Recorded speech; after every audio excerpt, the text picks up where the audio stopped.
All right, let's just get right down to the nitty gritty. As Triple H has announced his retirement from in-ring competition, this announcement was made on ESPN's First Take.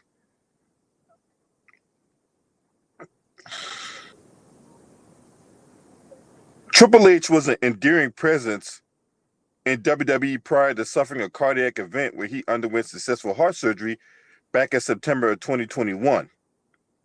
Meltzer went on to note that there's no way Triple H will be able to physically perform at WrestleMania 38 due to his condition. He wrestled last against Randy Orton at a Super Showdown event in 2019 down in Saudi Arabia. He previously led NXT and what many thought was the process of WWE grooming him to be the heir apparent to Vince McMahon. While at the helm of the original iteration of NXT, known as affectionately as NXT 1.0, he endeared himself to hardcore fans by offering a wrestling heavy super indie that catered to a rabid audience that had been disillusioned with WWE's main roster product.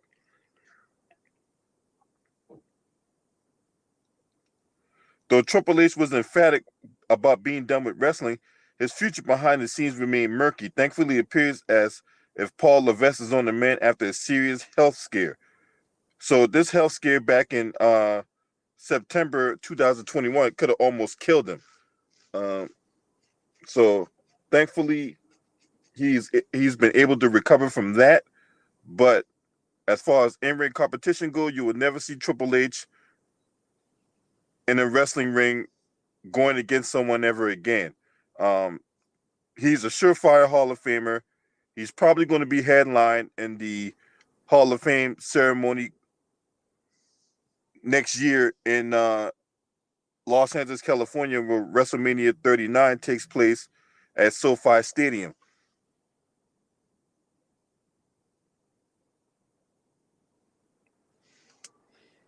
So, congratulations to Triple H on his retirement from wrestling. I'd be under less than ideal circumstances, but the fact of the matter is, he got to talk about it while he still can, and his friends and family can give him the flowers while he can still smell them. And Triple H did a lot. Like I said, he was trained by Killer Kowalski, and he did his time in WCW. I forgot what his name was in WCW, but he did some time there. Went to the WWF at the time. He was known as Hunter Hearst Helmsley. Uh, the character was, pretty snobbish and pretty, high class, high maintenance individual. Uh, had his wrestling match with the Ultimate Warrior at that time at WrestleMania 12. Um, there's the infamous moment at Madison Square Garden where you had the late Scott Hall, known as Razor Ramon, Big Daddy Cool Diesel, and Shawn Michaels. Scott Hall and Razor Ramon left. Scott Hall and Kevin Nash both left for WCW. And a lot of people don't know this, but Scott Hall and Kevin Nash, that's their second. That was actually their second time in WCW. The first time around, Scott Hall was known as the Diamond Stud, and Kevin Nash was known as Oz. Not a whole lot of people know that. Um, but they were leaving for WCW to become the Outsiders. Shawn Michaels was the WWF champion at the time, and Triple H had to take the punishment for that infamous incident down there at Madison Square Garden during a house show. And then when he was able to beat that, he had his main event push, becoming the WWF champion, having his issues with Stone Cold Steve Austin and The Rock. Triple H and The Rock had countless matches, whether it be Iron Man matches, ladder matches, last man standing matches, you name it, they done it all. So to me, The Rock was Triple H's biggest rival. Now, as far as like Stone Cold Steve Austin's biggest rival, that's been Vince McMahon. The Rock is a close second, but Vince McMahon was actually Stone Cold's biggest rival. So you had that going on, and then he was able to form up. Of course, what you had him and Shawn Michaels with D-Generation X, right? I mean, who could ever forget about D-Generation X? During Triple H's mid card ascent or his mid card run, right? Shawn Michaels ended up having to take time off because he had a health scare of his own. The way he was out of WWF for like 5 years, and then Triple H, you know, formed his own form of D-Generation X with the New Age Outlaws and uh, and X Pac and for a while it was China. The original group had China on it, and Triple H and China were actually real life boyfriend and girlfriend, and and Stephanie McMahon somehow got in the way, and next thing you know, Triple H and Stephanie McMahon became married. So after D-Generation X, he goes on to form the group Evolution with Ric Flair. He represents the past. Triple H represents the present, and then Randy Orton and Batista representing the future of the company. That was the whole Evolution concept. Um, they had, Evolution had their run where all four of them actually won championships at one point or another at the same time. They broke up. Randy Orton and Triple H had their beef, and then later on, Batista and Triple H had their beef, was culminated at a um, WrestleMania 21 match where Batista defeated Triple H for the World Heavyweight Championship, and then they had two other matches in succession with Backlash, and then there was I think it was Vengeance, where they had the Hell in a Cell match. So, which led to the eventual breakup of Evolution. Triple H then became a singles competitor. Um, you know, throughout the years, before there was Evolution, Triple H suffered an injury during a match with Chris Jericho on the episode of Raw, which kept him out for damn near a year. He was able to come back during another episode of Monday Night Raw, like a year later, where he had his revamped theme song, "Time to Play the Game" from Motorhead.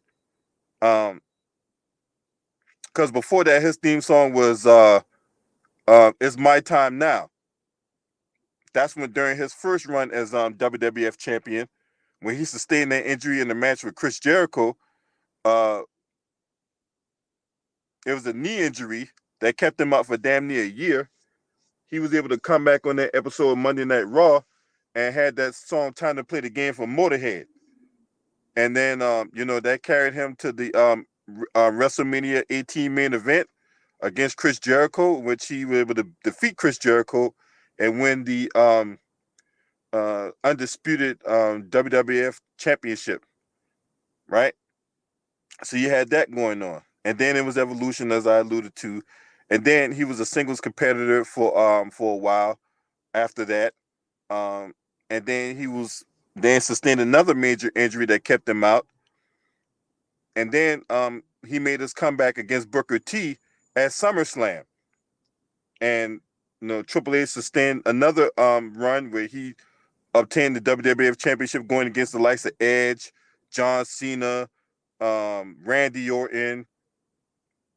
And I remember being at WrestleMania 24 down in Orlando with him, John Cena, and Randy Orton was involved in that triple threat match for the WWE Championship, a match in which Randy Orton won. The 25th anniversary of WrestleMania, the main event was Triple H against Randy Orton. A very deep and intense storyline that had the backstory, the history between Randy Orton and Triple H as members of Evolution, the the the the backstabbing that Triple H and Batista and Ric Flair did on Randy Orton, and you had that match. But the Shawn Michaels Undertaker match really stole the show at that event. And then you had his subsequent matches against The Undertaker, which Triple H tried to defend the honor of his boy Shawn Michaels, because that 4-year period of storytelling, you had Shawn Michaels coming up just short at the 25th anniversary of WrestleMania. Then the next year, you had The Undertaker end up retiring Shawn Michaels in a career versus streak match. And then WrestleMania 27 down in Atlanta, Georgia, you had Triple H and Shawn and The Undertaker going at it, which The Undertaker barely defeated the Triple H. And with The Undertaker not feeling satisfied about that victory, they held the fourth and final affair between the likes of Triple H and Shawn Michaels at WrestleMania 28 at that Hell in a Cell match, where Shawn Michaels was the special guest referee, the end of the era match, and then became the Authority um, in 2013, where Triple H became an authority figure, because he at that time, around 2010 ish, he became the COO, right, getting involved in many storylines with Brock Lesnar, um, John Laurinaitis, and Vince McMahon in that power struggle storyline that was going on. Then, all right, after the Hell in a Cell match with the Undertaker, all right, you know, had his affair with Brock Lesnar at SummerSlam. Brock Lesnar ended up snapping his arm twice after after that encounter, right? Because he snapped his arm before the SummerSlam match, came back at SummerSlam, and Brock Lesnar broke his arm again. Then they had the career match at WrestleMania down up in New York, WrestleMania 29, in which Triple H was able to defeat Brock Lesnar and preserve his career. So many championships, 14 world championship reigns to be exact. Um,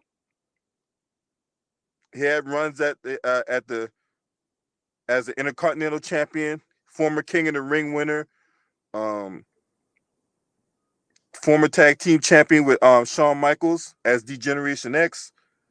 Uh, Countless storylines, countless wars, uh, countless memories about Triple H.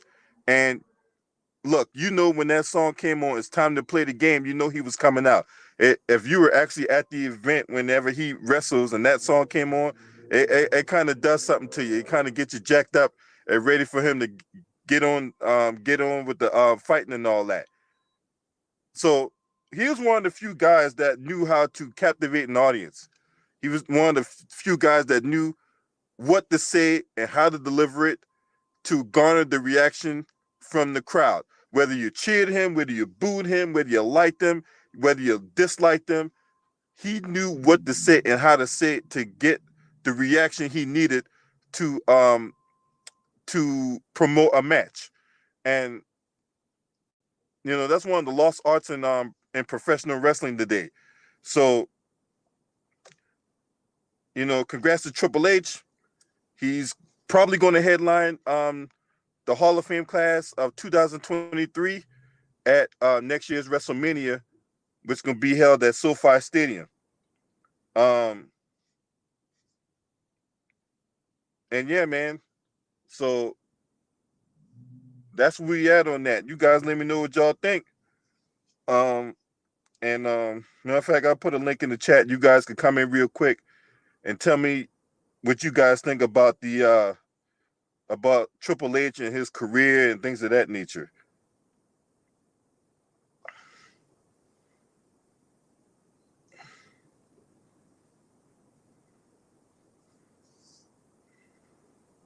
Shout out to everyone in the building. Appreciate y'all for being up in here.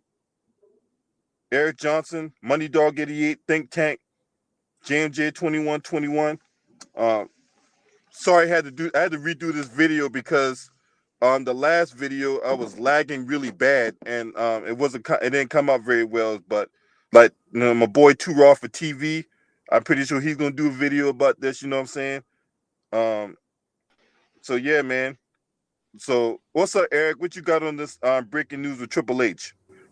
What's up, LB? It's sad to see him go out like that, but he had a legendary career. Definitely an underrated Intercontinental Champion with him in the Rock fighting in that ladder match. with the Nation of Domination and DX getting involved and stuff. Classic ladder match too. I really don't hear a lot of people talk about that when it comes to ladder matches and the IC title being on the line with that. But you know, love him or hate him, he always had a crowd that either cheered for him or booed for him. And he's been a part of so many legendary moments. The culmination of evolution. The numerous matches he had with Batista.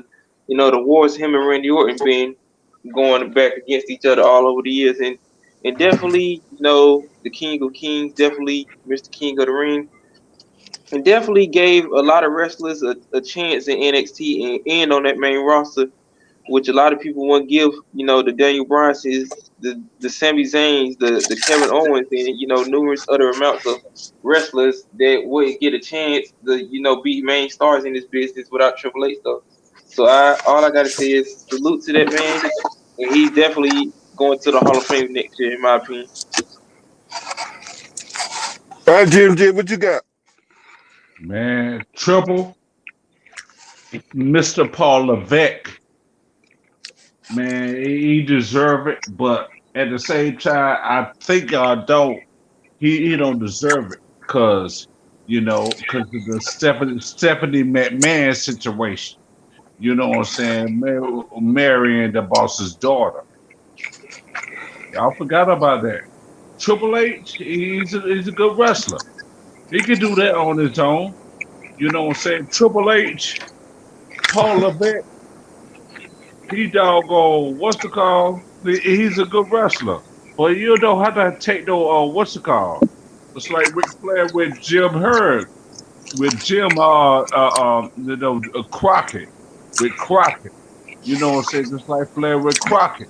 You know what I'm saying? Triple H, he's a good wrestler, man. You know, but the thing that tripped me out in WCW, he lost to Alex Wright. Remember, does Wonder Kid Alex Wright? It's good he doing this, man. With DX, you know, the click and all that stuff, man. But other than that, man, Triple H, he's a good wrestler, man. You know, when he was what's it called going up against Captain Shack, I think it make him tougher, especially that Royal Rumble I didn't see, but it made him tougher, made a bust open and all that other stuff, man. Triple H hopefully. Well, you say he already he'd already retired, but he already in the Hall of Fame anyway with DX, with Shawn Michaels, with Shawn Michaels, um, Road Dogg Jesse James. Come to find out, Road Dogg Jesse James is the doggone uh, the daddy of what's it called, Bullet Bob Armstrong. So Triple H, he cool. You know what I'm saying? I just like the politics he did in that the politics he did in that ring and the what's it called and backstage. You know what I'm saying? Triple H, that's the brother right there. That's the brother. You know what I'm saying? I know what Triple H can do in that ring. You just don't have to put politics in that matter because you're a good wrestler. Just like you, just like Triple H is Stone Cold, The Rock. You know what I'm saying? Put Randy Orton on the map. You know what I'm saying? Randy Orton and Batista on the map. You know what I'm saying? You see, and I'm gonna tell you another thing too. He put Chris Benoit where he was doing in WrestleMania 20. He said it himself. What's it called? What's it called? Give him the world title, man. He gave him the world title, even though it was physical, but he did it anyway. Chris Benoit, what he did. You know what I'm saying? Chris Benoit with a woman and Kevin Sullivan. Ain't gonna talk about that. We ain't gonna talk about that though right now, because you know. That was messed up what Chris Benoit did, But Triple H tried to put everybody on the map too. You know what I'm saying? He done retired and all that other stuff, man. Been the COO, uh, uh, you know. And Triple H done a whole lot for people over here. We have first black WWE champion, first black what's it called? I mean, you got a few others have first black being black WWE champion. So I'm proud of Triple H now. You know, you know. Now I ain't mean to be ranting, LB. But Triple H, he did some good stuff, but he did some bad stuff too, and made his way to be champion like that. You know? Yep, his first WWF championship came against Mankind the night after SummerSlam. Um, Yeah, yeah, Mick Foley, man, and he was a hardcore wrestler. I can't believe Mick Foley will survive what he did. I can't believe Mankind did what he did. Barbed wire matches, doggone, and all that other stuff, though. You know what I'm saying? yeah, I don't want that. I don't want that to be about Mick Foley. I'm gonna stick to Triple H. Um, Yeah. But he made him uh, tougher though. But it made him tougher though, LB. He made Triple H tougher in that Royal Rumble. I didn't want to see, but I did see it, you know what I'm saying? In later years, Mick Foley made Triple H tougher, you know what I'm saying? So he could handle that wrestling irony, you know what I'm saying, the stories and all that other stuff, you know what I'm saying? That's what Mick Foley did. But Triple H, good wrestler, man. Good wrestler, man. You know what I'm saying? But that thing that tripped me out was in WCW with Triple H, when he fought against Alex Wright, those Wonder Kid. And I seen that, I said, Lord have mercy.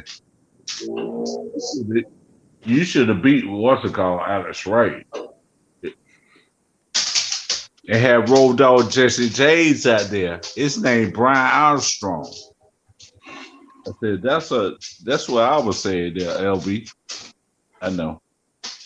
You go ahead. You go ahead. the he couple things too. I forgot to add. He was a former Royal Rumble winner.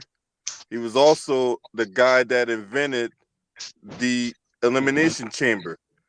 Not a whole lot of people know that too. A lot of people thought it was Eric Bischoff that invented the Elimination Chamber, but it was actually Triple H. Eric Bischoff was just the on-screen performer for that concept, but Triple H was the guy that invented the not Hell in the Cell, um, The two Elimination out of Chamber. three falls match. The 2 out of 3 falls with you hit him with the you hit him with the pin, and I'm thinking he did the what's it called? I think he thought about that with the street fight and the steel cage with Stone Cold. You think about that? You think about that? Did he do that, or just it was just Vince McMahon doing that? No, he was involved in many other matches like Last Man Standing and Hell in a Cell and all the other stuff. He No, was involved with those matches, but I'm talking about what he actually invented, not the matches he was involved in. But yeah, yeah. on that note, Oh, okay. LB, you about to jet? You about to jet yeah, there? I got a jet. I got some fish I got to fry real quick. But salute to Okay. you. Salute to JMJ 2121 and Eric Johnson in the building. Appreciate y'all insight. And once again, congrats to Triple H on his retirement. If you're not subscribed to this channel, make sure you hit subscribe button, hit the like button, share these videos on your social media platforms, and shouts out to the LDBC. This your man. Scream at me. Hey!